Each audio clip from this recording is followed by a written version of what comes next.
All right, everybody. Hello and welcome to the May edition of the IEEE-USA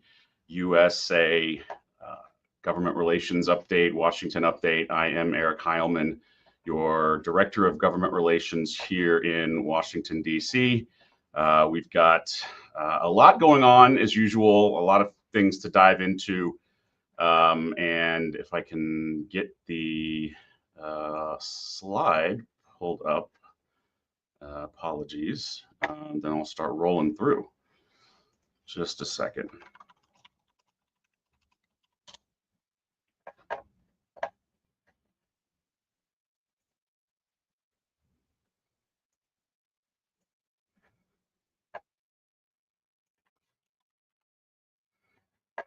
Jeez.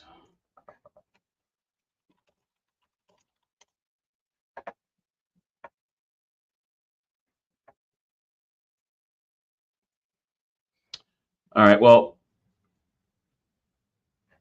let's see. I want to make sure that you folks are seeing the slide deck because I don't have it up on my screen.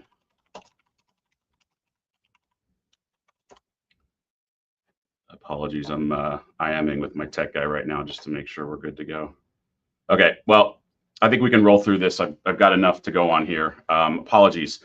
So we hit the 100-day mark of the Trump administration. It's hard to believe it's only been 100 days given everything that's gone on. But I think it's important to just sort of throw up a little bit of data to kind of encapsulate what we know already, what we're seeing already with executive orders, and that the Trump administration, President Trump, has far exceeded the number of executive orders that any president before him has.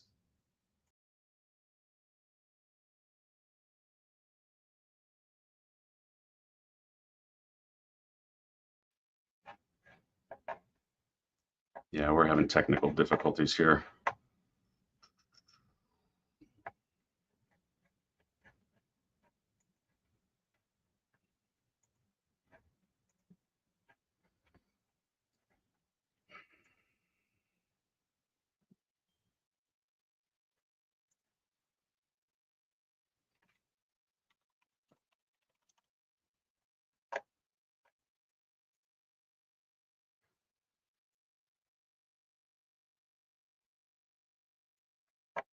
All right, if you're still with us, thank you for bearing with us. I hate having to do this kind of stuff. And we've obviously done it a million times and it's gone fine.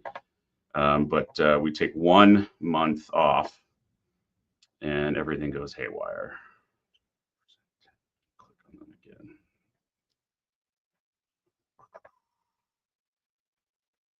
I think we're reloading the slides.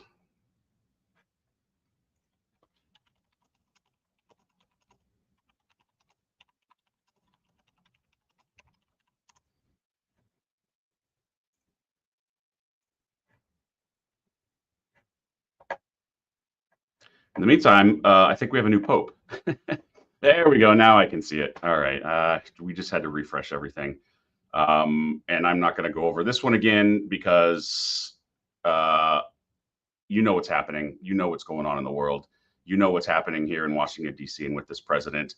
And a lot of what he's been doing and the White House have been doing touches a lot of a lot of our policy issues. And we've been speaking to this a lot. But I just thought this particular graphic, courtesy of Bloomberg government, is really encapsulating.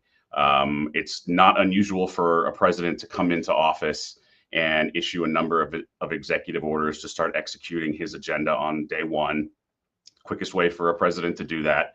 But obviously, we are in extraordinary times when it comes to that. But I really want to start with a look back at some good news and some great meetings that were had and a really great event. If you were there, you were there, and you know. And if you weren't, you really missed something. Less than a month ago, actually exactly a month ago today, we had our Congressional Visits Day, and we far exceeded any attendance level that we have ever had with this event. We quickly started realizing how popular this was going to be, how interested IEEE members and the IEEE community was in coming to Washington and being a part of this experience, and we had to pivot pretty quickly and dramatically to upscale a lot of what we were going to do with the programming. And I think we pulled off a really good event. And I think everybody who was here had a really good time. 330 IEEE members, by far a record, representing 39 states, 240 meetings on Capitol Hill. That is just astonishing. Some great work done by a lot of volunteer members, and a lot of really good advocacy that took place.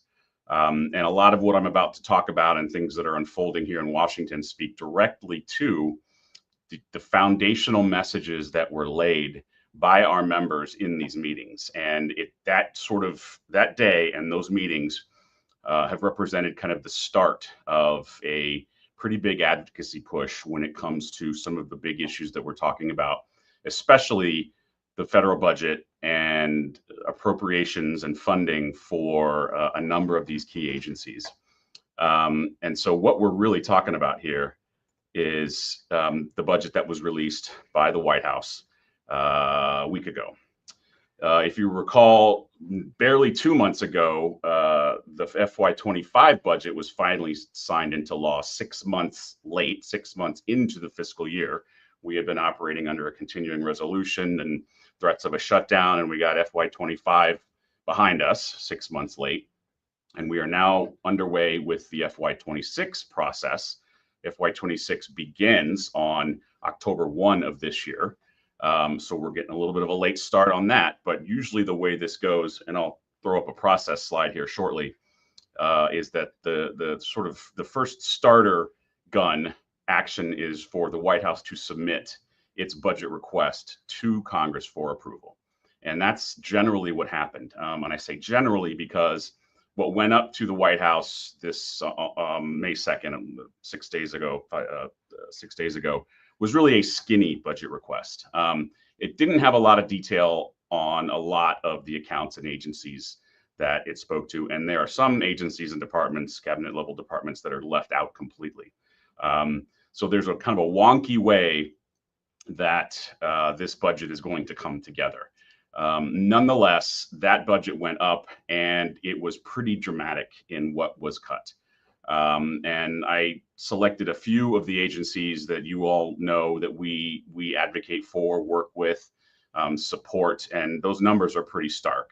The NSF one is pretty alarming, just in percentage reduction alone. So we're looking at a pretty stark landscape. SBA, by the way, is up there, the Small Business Administration, because there's a pretty important program that we have been supportive of for some time now that is up for reauthorization in Congress this year, that helps fund small business innovation and startups and in tech space. And so we're watching SBA and funding a little bit more closely than we normally would have. And that got hit as well. But let's dig into a little bit to the text of what was submitted to the White House, or to Congress, what was released by the White House. And I put this up here because it's kind of important to see the way that the White House is framing its request, the words that it's using, the things that it's looking at. And it's a lot of what we've been hearing through the DOGE process, targeting things that it considers woke, or too DEI heavy, or too climate change heavy, things that this particular White House sees as very leftist, and in its mind, not in keeping with the spirit of how taxpayer money should be spent, and sort of the way that its policy visions should be played out. NSF, big cut in the general research and education budget, but I want to draw your attention to the very last line of that piece. Funding for artificial intelligence and quantum information sciences research is maintained at current levels. That sounds good. Based on everything else, in context of everything else that's sort of going on here. I don't know exactly what that means, and I don't think anybody really does yet. Is the NAIR a part of that? It could be the National AI Research Resource, which we also have advocated for, and CBD folks spoke to. It might. I don't know, but just the fact that that's in there could be a positive, lens that we might want to try and approach some of this as we look at our advocacy. Similarly, with the DOE Office of Science, that last sentence after the budget goes after green new scam research. It highlights high performance computing, AI, quantum fusion, critical materials or critical minerals. Interesting way that this stuff is worded, and I just thought it was interesting to put some of this up here. Similarly with NIST, NASA had a lot of information about NASA. There's several agencies within this budget that got kind of a lot more attention than others. NASA was one that got a lot of attention, a lot of different buckets of funding that this particular budget spoke to. But it's quite clear that it's really trying to remake the federal government and reallocate federal resources based on its policy priorities and its vision for the U.S. government moving forward. And the budget is typically a big policy tool for doing that for any administration, in any president. So here we are in the process right now. Now, as with most things legislative, there are all kinds of different loopholes and off ramps here, and bolt-ons and addendums and things like that, caveats that kind of make this not a very streamlined, simple process. But in general, this is kind of how things go.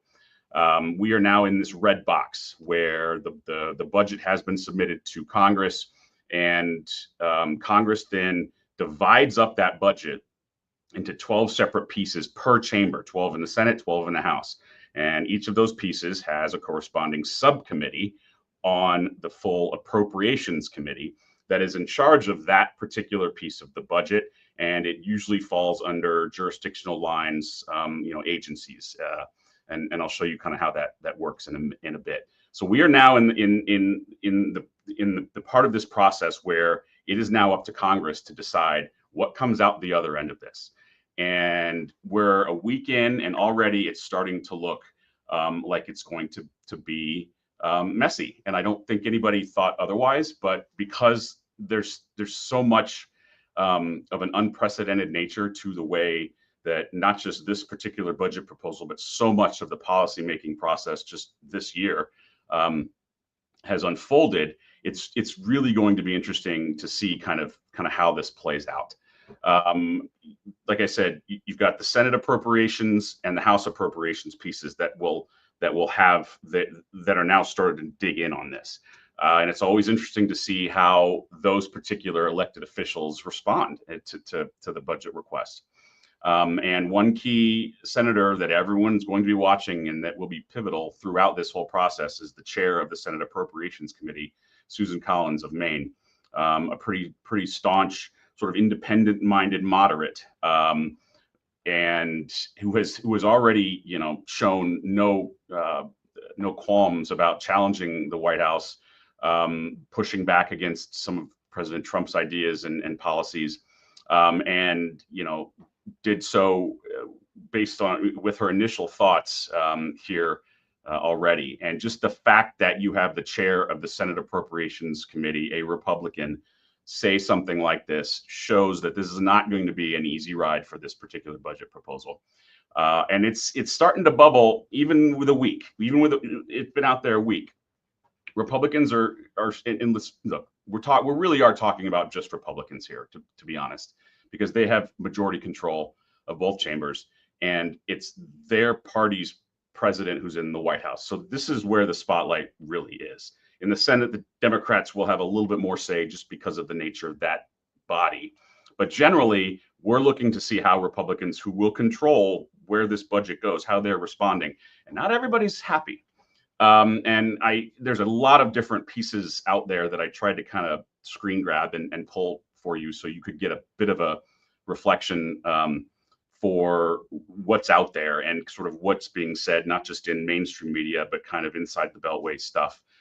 One screen grab and pull out that I thought was particularly relevant for us and also interesting just in its nature was one in sort of the top left part of the screen, where the Republicans in the House who are in charge of finalizing the Department of Energy's budget have issued some pretty serious concerns, not just to cuts in nuclear, but research. And you particularly have the chairman of that subcommittee telling the energy secretary in an open hearing that he wants more money for the Office of Science. That's We need to hear that. We need to see that. That's very, very helpful.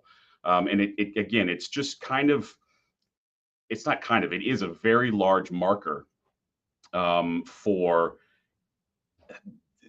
the complete lack of predictability in how this path is going to take. But if you go back to, so I mentioned this slide, the process here, we're in this red bucket, right? Where the 12 subcommittees are starting to piece apart their piece of the budget. Well, that's what's happening. Just a couple days ago, the House Appropriations Committee issued its calendar, its schedule for next week for their a round of hearings that they are going to start having on these various pieces. And each of these subcommittees are listed, and you can sort of see what they have jurisdiction over based on just kind of the names and the titles. And where you see budget hearing underneath them, that is where the head of a particular agency will come before Congress and justify the budget request, speak on behalf of the White House and say, here's what we have requested, here's what we would like you to appropriate for us, and here's why. And this is part of the process, and it's underway. And there's already news being made. I think it was today, maybe, that the FBI director, Kash Patel, was on Capitol Hill explaining the budget request for the Department of Justice, for the FBI in particular, I believe. And in a very rare move, he disagreed with his own administration's budget request and said, this is not enough. That almost never happens. Again, that's a phrase that I think we have been saying for 100 days plus now, and probably will be saying a lot more throughout this administration. Because let's not forget, and I think it was in that Susan Collins quote earlier that I put up, the Constitution, gives Congress a lot of authority and power, gives the president a lot of authority and power, but one of the congressional authorities that members of Congress, even this Congress, take very, very seriously is the power of the purse. Congress gets to decide what gets spent, how much, by whom, and it takes that authority very, very seriously. And this is where you see differences, not in party, but in institution. And from a political science sort of history wonk perspective, this is very, very interesting that this is playing out in this environment and today. So never discount the power of the Constitution and some of those powers that the founding fathers allocated to the various branches of government. And we've heard from a lot of you, and obviously at CVD we spoke to this quite a bit, but we are looking to help empower you to keep the spirit of the CVD advocacy messaging going. And I think we're probably going to do a little bit more in this space in the coming weeks, because we really want to help channel amplify a lot of what CVD did. And if you weren't here on that one day, we don't want you to feel like you can't really do anything. You don't have a chance to speak up. You don't have a voice. So what we're starting to do is put a little bit more of our materials and some documents on our website, or at least point you to them for your use in communicating with your members of Congress. If you don't know who your member of Congress is, go to house.gov. You can, there's a window where you type in your address, or maybe even just your zip code, and it'll link you right to your member of Congress. But we really want to kind of help empower and give voice to a lot of the concerns and views that many of you have, and really empower you to go to your members of Congress directly. So a lot of the materials that we used and handed out to our CVD participants, who in turn handed them to members of Congress and staff, are now on the website, as well as letters that we have signed onto or joined that speak to this, that you may also use either as just send them and say, I support this, or cut and paste or crib or call and speak from that.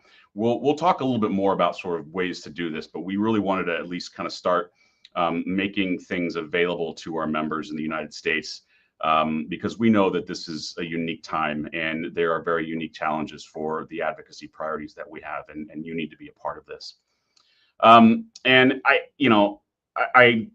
if you were at CVD, you heard me talk about this. There's a really amazing piece by Senator Todd Young, Republican from Indiana, and Matt Pottinger, who used to be in the Obama White House on the national security side, that really speak to the importance of federal funding for R&D. It's on Senator Young's website, and I wish I could quote the entire thing for you, but there are just pieces of this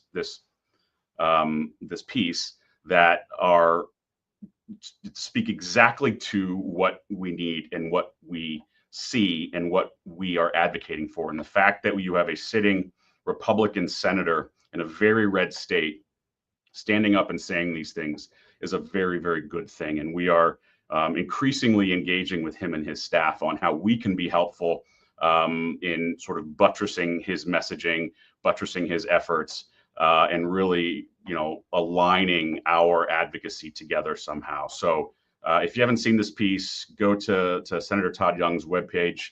Hopefully we've got the link up here on the webcast here. If not, we'll make sure everybody has it, but it's on his webpage. Great piece.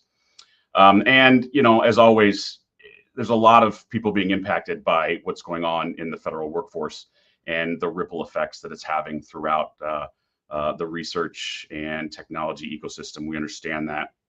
And we really want to make sure that IEEE, as your professional home, provides resources for training or anything like that. So I put this up in the past on these, and I think I might continue to, because we do believe that we need to be available to help and assist wherever we can. And it's things like this that you sign up to be an IEEE member for. So that is available to you as well. In the meantime, other things are happening, and good things, positive things.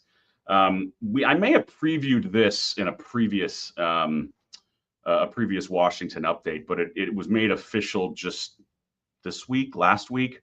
Bipartisan Senate initiative on advancements in science, the ASAP initiative, by two of our very favorite senators, Mike Rounds and Martin Heinrich, who have always worked very well together. They co-chair the Senate AI caucus, which we support and work very closely with. They've got an RFP out, which we are in the process of responding to, on ways to build out and buttress the technology and scientific infrastructure in the United States. And if that doesn't speak directly to the challenges that the budget proposal just put forth, I don't know what else does. And so we're going to be channeling a lot of our efforts into what these senators are doing as well. And I think by the time we get to next month's Washington update, we will have submitted our RFP, which is essentially our response to the RFI, which essentially lays out a lot of what we believe and what you and our policy committee leaders have sort of instructed in terms of priorities. So look for that, and I think we'll put that on that policy log as well, so you can always go look at that. This morning, and it may still be going on right now, there was a great hearing in the Senate Commerce Committee on AI and really AI infrastructure, but it touched on a lot of issues that we speak to and advocate for and are experts in. And if you can and you have the time, I highly recommend going to watch this hearing. It's on the Senate Commerce Committee website. I just pulled a screen grab from maybe an hour, actually probably about 2.5 hours ago now, this is Brad Smith at Microsoft sort of explaining things, but there was a lot of really good back and forths on semiconductors and the need for chips, the importance of high-tech workforce to support the growth and development in AI and everything that goes into AI, including energy. There's a big conversation and back and forth questioning on the energy needs of a growing AI infrastructure. So it's a really good piece, and it's also part of the sausage making and the advocacy for a hearing like this. When a hearing is announced or we know a hearing is happening, oftentimes the senators on that committee will be receptive to outside groups suggesting questions that those senators can ask of the witnesses that sort of align with their policy priorities, align with their state's interests. So we worked with the Senate Commerce Committee staff to provide some suggested questions that senators might ask of these witnesses in the hearing today, all of which were sort of culled together and suggested by our AI policy committee, our members. And a number of them, the topics at least, have been touched on. And it was great as well to see the ranking member of the committee, Senator Maria Cantwell of Washington, specifically mention IEEE. She was having a back and forth, I forget with whom, about NIST and its role, and she was differentiating between SDOs, standards development organizations, and she specifically said, like IEEE. Just the fact that, you know, a very high-ranking senator on one of the most important committees for our issues has us top of mind shows that a lot of our advocacy is working. If nothing else, they know who we are. They're referencing us in positive ways. And so, you know, we were very happy to see that, suffice it to say. And I'm very eager to kind of see any follow on from this particular hearing today. We talked about executive orders. A lot of those are ones that we have concerns with, and there's questions about, and there's lawsuits on. There's one that kind of caught our eye just recently. It was maybe a couple of weeks ago. There was one on education and AI. And we parsed it, you know, apart a little bit, teased out some of the elements, and we kind of realized that there could be opportunities for IEEE in here, particularly educational activities. And so we're going to see if there's a possibility to kind of dig into number 3 in particular, the AI teacher training for AI. Obviously, IEEE does a ton of certification and education and all things related to tech and education and teachers and STEM and even in, you know, in K through 12. So we're very, you know, initial stages of kind of seeing, are there opportunities here where we can help? And really this is kind of what we're trying to do here. We realize, everybody realizes that this is unfamiliar and challenging times, and this policy environment is unlike anything we've seen.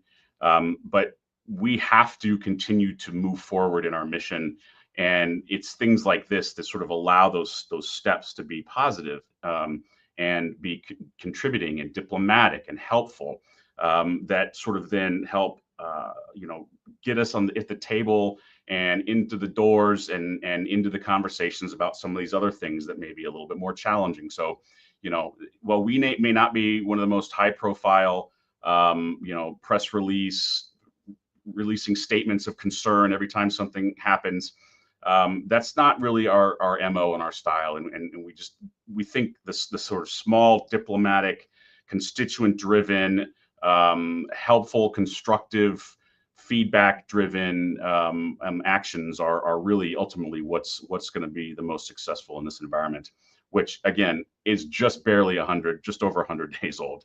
So let's try and keep that all in mind as well. Tons of other things happening as well. I always like to try and at least list a few things of interest. I don't always have time to do full slides and deep dives on everything, but there's a lot happening. We haven't really talked about budget reconciliation, and you know, we talk a lot about the budget, but the reconciliation process is a completely sort of separate animal that is underway right now. It is related to the budget because it's very wonky in the way that the legislative rules say that it can move or that it can be developed. And so I don't go into a lot of detail about that. And largely it hasn't really impacted a lot of what we are speaking to. But there are a few pieces. The defense budget ultimately may go through that process, as well as some tax issues like positive tax issues, even helpful changes to the R&D tax credit and maybe amortization schedules there, as well as the CHIPS and Science Act production tax credit that is helpful to manufacturers and fabs. A lot of that could sort of go into this reconciliation package. I may end up talking about that a little bit more because it is becoming the big animal in the legislative room on Capitol Hill. And there's a lot of intersection between the budget that was submitted by the White House, the appropriations process that is now unfolding as a result of that, and then this reconciliation package. It just gets very confusing for me to even try and explain and tease out everything in these monthly videos, but we're watching it. And by the way, if you've ever if you've heard the news or heard anybody describe one big, beautiful bill that the president has sort of the way the president's described it, that's what we're talking about here. On the nomination front, Michael Kratsios is now in place as director of the Office of Science and Technology Policy at the White House. We have always worked very, very closely with OSTP. They're a key policy-making agency for much of what we do. We have friends there. We always have. And we are planning to approach this the same as we always have. We are hoping to get a meeting with Mr. Kratsios and some of his team now that he's on board. He gave a pretty interesting speech at a conference right after he was sworn in. I don't know if we've got that slide or that link available, but it's worth taking a look because he kind of lays out a policy agenda for OSTP, which is essentially for the White House. And you know, he's saying all the right things. It's just a matter of you know, the details and how they're funded and is it going to get voted on, and you know, all these types of things. Jared Isaacman's nomination to be the next NASA administrator was approved by the committee, by the Senate committee that has jurisdiction over that. So now it's just waiting to go to the full floor of the Senate for approval, which it probably will. It's just a matter of time. So we'll soon have a full up and running NASA administrator to start working with these very deep cuts in NASA's budget. So that's going to be very, very interesting. A couple of patent bills that we have traditionally supported were reintroduced this year with our full support. President Tim Lee provided some quotes of support for that. I won't go into too much detail about that. We can put those on our website. There's a lot happening in the FCC spectrum space. When we talk about the budget and we talk about reconciliation, there's always an interest in new money, in revenue coming in to the federal treasury to offset some of these cuts, and auctioning off pieces of spectrum pieces has always been sort of an attractive target. And lately, so that will happen. I think that's going to move forward, and the commercial industry is really, commercial sector is eager to see this happen. The wrinkle is sort of related to the pieces that the military has right now, and whether they will sort of allow some of those pieces to be thrown into the auction hat, or if they're going to hold on to them. There's some concern among some lawmakers about making too much of that available to the public or for commerce, for the commercial sector. So a lot going on there. And event-wise, IEEE-USA Government Relations, we were recently contacted by CSET. This is a kind of think tank organization run out of Georgetown University. They were looking for participation in a workshop that they're having on semiconductor manufacturing talent and workforce. So we're always happy to be thought of, invited, and we're looking to play a role in that. You know, whenever we get a chance to do something like this, we really want to try and represent our members wherever we can. So switching a little bit more to internal programming. Some of you are now familiar with our fairly new ICOP program.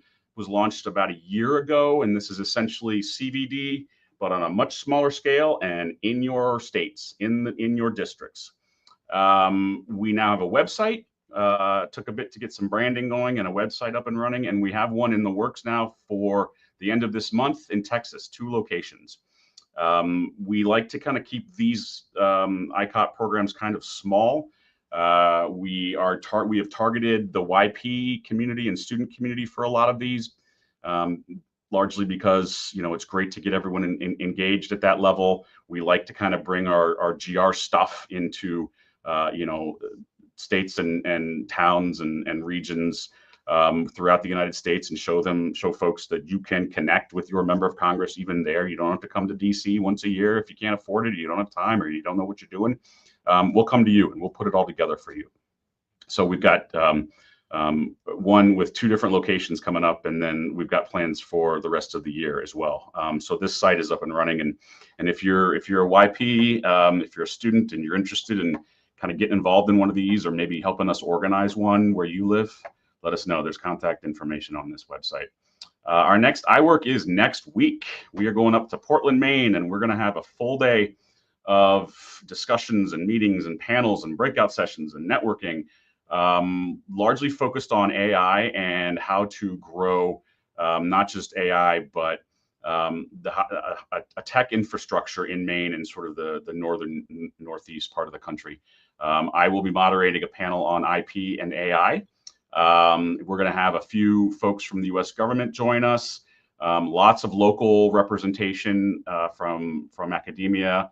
A shout out to our section leader up there, Ashanti Maxworth, who is killing it in helping to organize this. And this is going to be a really good event, and we're looking forward to getting up there. And if you're in that neck of the woods and don't have anything to do on Thursday, May 15th, jump in the car, come on over, say hi. It'll be a good event. The beginning of this, you got the teaser video for Cruise, so I won't say anything more about this. We're going to keep reminding you that cabins are still available, and this is going to be a good time if you're available to come. So we got up to a little bit of a rough start there with the tech stuff, and I apologize, but I think we got through a lot of material and touched on a lot of stuff going on right now. So at this point, I'm going to turn to the comment section, scroll through and see if I can answer stuff. Brandon, I don't think we have the basic and applied research budgets for DoD yet. I'm not too worried about those. Those are sort of ones that I think will be fine, given the large focus in reductions in a lot of the other agencies. I think that's where we're going to kind of have our focus. But I think the DoD ones will be okay. But I haven't seen any numbers yet. That's the DoD world is a little bit strange right now. The president's budget sort of has some wording in there about increasing the overall line, but the reconciliation piece accounts for some cuts, and there are members of Congress who are expressing concern. So it's a little bit confusing what's happening right now. We're not overlooking this. Obviously, we've always advocated for it yet. I just don't know where it stands, and I haven't seen details yet. Let's see. That may be the only question. No. We don't. I'm not sure. That's actually a really good question, Brendan. I'd have to turn to our folks at headquarters and sort of the membership team, and that would have to be self-reported. I don't know how else we'd find out that information, but I can check. And it's not something I haven't thought of myself. I just don't know how we'd know that exactly. But it's a good question, and if I can find something, I will report that back or let you know. I think that's it. All right, everybody. Sorry for the rough start, but I really appreciate you joining. And I'm going to go find out who our new Pope is. And we'll see you next month. Bye. Hi, I'm Dr. Ashanti Maxworth. I'm an associate professor in electrical engineering at the University of Southern Maine.